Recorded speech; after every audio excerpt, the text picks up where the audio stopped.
Kerja tungkus lumus sebelum ini kini memperlihatkan hasil, kata Rosman Kemen, Ketua Penerangan Badan Perhubungan PAS Negeri Johor.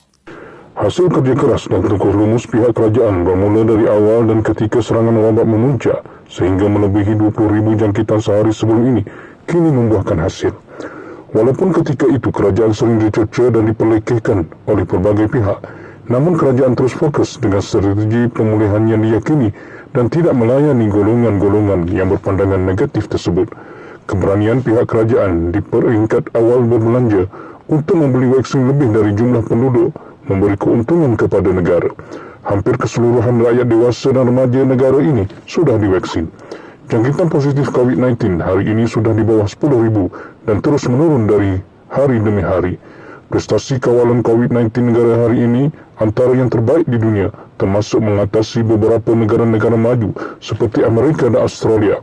80 hingga 90% pesakit COVID-19 sudah boleh balik ke rumah, tiada lagi kesesakan di hospital-hospital dan ward-ward ICU. Kini kita sudah sedia untuk masuk ke tahap suntikan pertahanan tambahan, booster atau vaksin ketiga dengan mendahulukan golongan berisiko tinggi. Para frontliner sudah boleh balik ke rumah masing-masing, tidak lagi berkampung di hospital-hospital. Aktiviti ekonomi dan perniagaan sudah beransur-ansur kembali seperti biasa. Namun, rakyat sentiasa diingatkan supaya sentiasa berhati-hati.